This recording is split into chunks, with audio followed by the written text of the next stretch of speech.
Good morning, my sorors.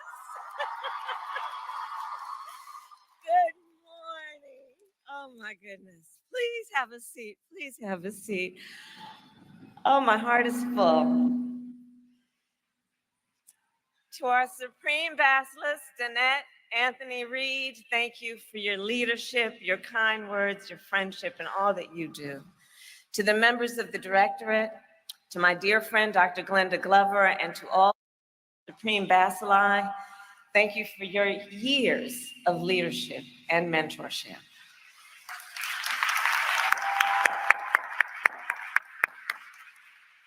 To my line sisters, the 38 jewels of iridescent splendor.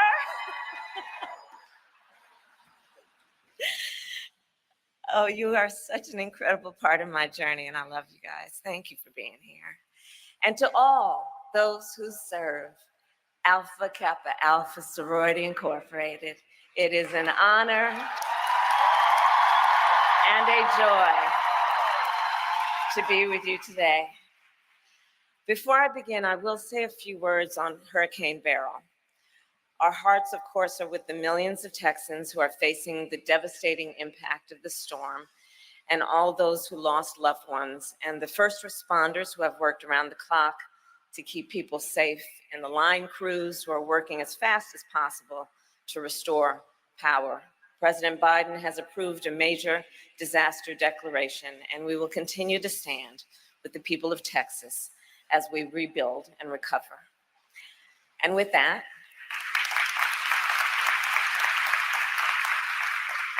I will address the topic at hand. Sorors, as many of you know, this sisterhood has been a part of my life since my earliest days, starting with my aunt, Miss Christine Simmons, who was initiated in 1950 at Howard University. And from 1978 to 1981, she served as Basilisk of Alpha Nu Omega chapter in Oakland, California. And in fact, one summer, Auntie Chris hosted one of our revered founders, Miss Norma E. Boyd, who was then 93 years old. And Miss Boyd gave me her book, A Love That Equals My Labors, which she signed to Kamala with love, Norma E. Boyd.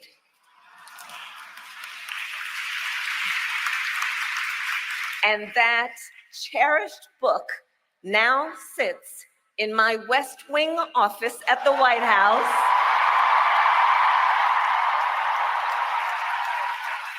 As a testament to our enduring legacy. A legacy that began 116 years ago when Alpha Kappa Alpha Sorority Incorporated was founded to create desperately needed social and legal change and to build networks of support for Black college women. Our sisterhood was also founded, as we know, in the face of profound challenges in our country. Think about it. In 1908, women were not guaranteed the right to vote. There was not a single Black person in the United States Congress. And that year, 89 Black Americans were lynched, and that was just the number that was documented. And yet, despite all of this, and perhaps because of it, our founders believed in the power of sisterhood and service. And our founders believed in the promise of America, a promise of freedom, opportunity, and equality, not for some, but for all. For generations, in furtherance of the vision of our founders, we have fought then to realize that promise. From our creation of the Mississippi Health Project in the 1930s,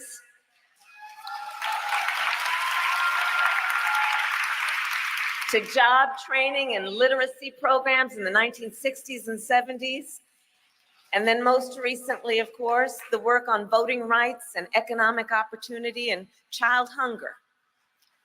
Throughout our history, the leaders of Alpha Kappa Alpha have stood up, spoken out, and done the work to build a brighter future for our nation, including, of course, in 2020, when during the height of a pandemic, you helped elect Joe Biden, President of the United States, and me as the first woman elected Vice President of the United States.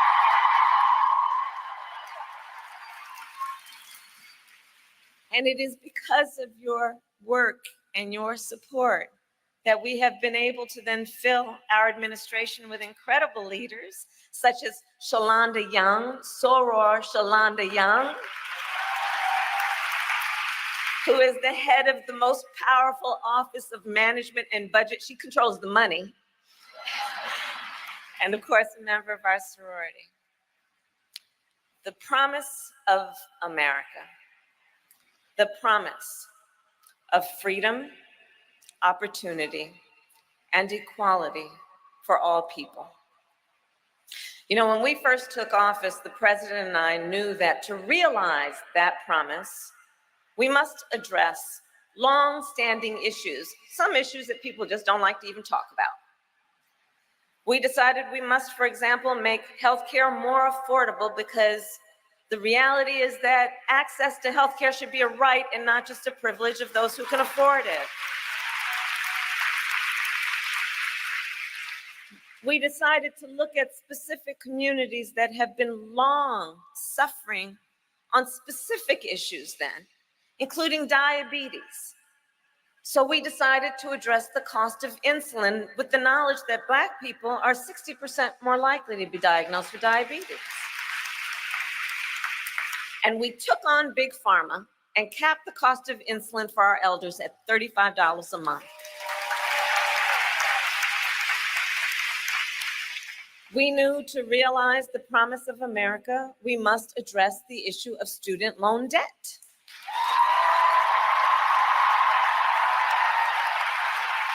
And I know there are many here who have benefited from that work. Please testify. And we have forgiven debt for nearly 5 million people so far, and twice as much for our public servants, including our nurses and our teachers and our firefighters.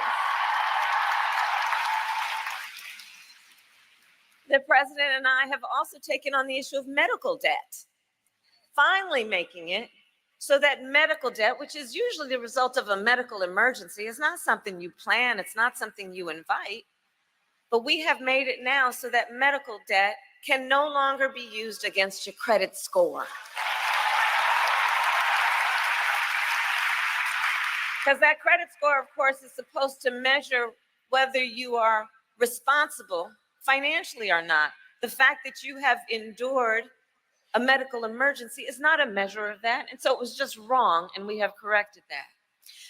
To realize the promise of America, we have addressed the longstanding crisis of maternal mortality.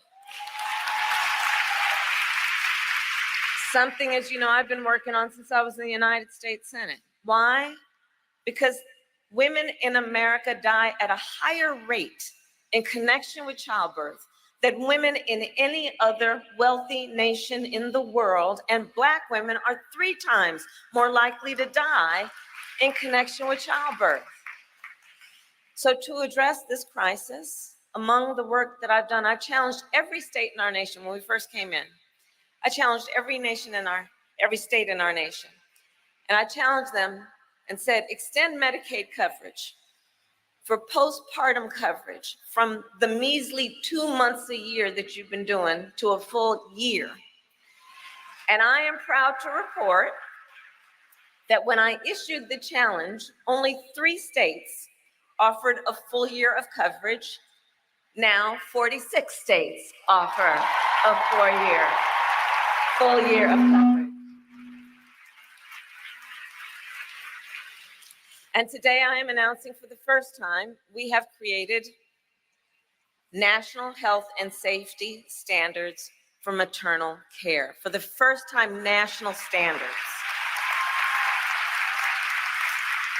Which means nearly every hospital in our country will soon be required to provide new mothers with delivery rooms that are fully stocked with life-saving medical equipment. It's the first time. So sorors, all of us here are clear. While we have come a mighty long way, we have more work to do. Across our nation, we are witnessing a full-on assault on hard-fought, hard-won freedoms and rights. The freedom to vote, the freedom to be safe from gun violence, the freedom to live without fear of bigotry and hate, the freedom to love who you love openly and with pride, the freedom to learn and acknowledge our true and full history as America,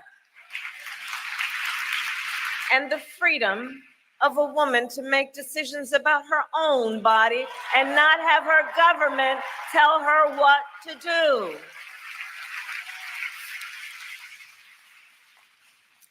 And these are not only basic freedoms and rights. These are the pillars of our liberty, the essence of our democracy, and the promise of America. On that last point about the attacks we see on reproductive freedom, understand how we got here. Then President Donald Trump handpicked 3 members of the United States Supreme Court, the court of Thurgood, because he intended for them to overturn Roe v. Wade, and as he intended, they did. Now, 2 years later, in the South, where the majority of Black women call home, every state except Virginia has a ban. Many with no exceptions, even for rape or incest. Now, we all know one does not have to abandon their faith or deeply held beliefs to agree the government should not be telling her what to do with her body. If she chooses, she will talk with her priest, her pastor. But it should not be the government replacing her good judgment with its own.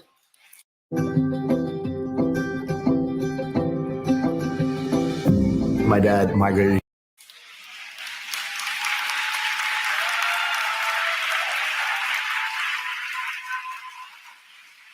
Faith and freedom can coexist. And understand, the former president wants to pass a national abortion ban to outlaw abortion in every single state. But we will not let him. We will not let that happen. We have worked too hard and fought too long to see our daughters grow up in a world with fewer rights than our mothers. America must trust women. America must honor individual choice. America must defend freedom. And when Congress passes a law that restores the reproductive freedoms of Roe, our president, Joe Biden, will sign it.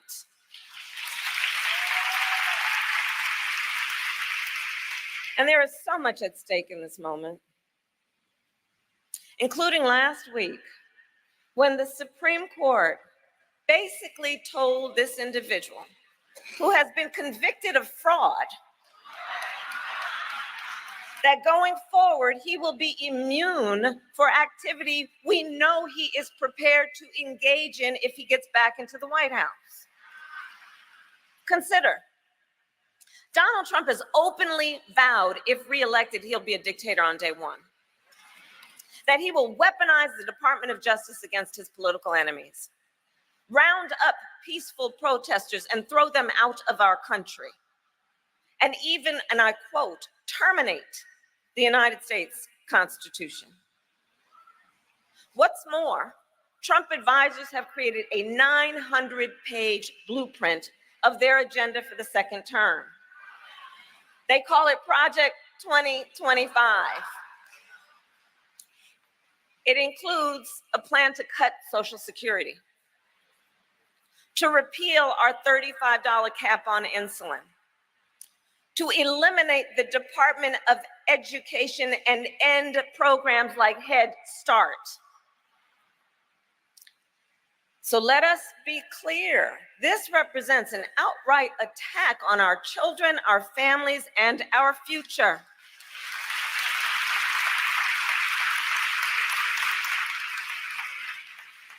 And all of this is to say, I do believe this is the most existential, consequential, and important election of our lifetimes. Sorors,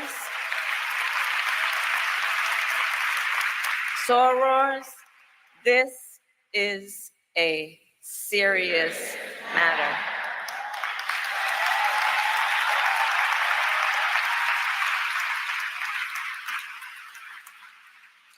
And so in this moment, once again, our nation is counting on the leaders in this room to guide us forward, to energize, organize, and mobilize, to register folks to vote, and to get them to the polls in November.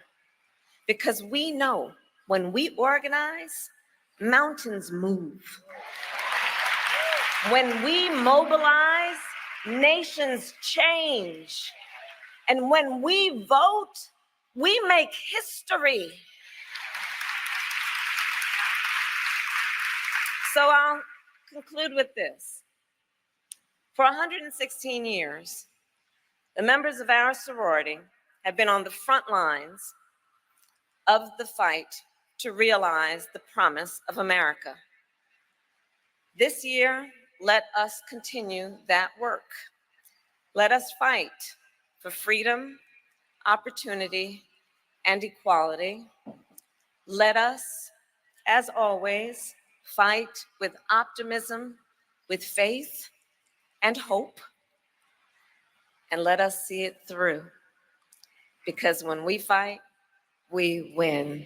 God bless you, and God bless the United States of America.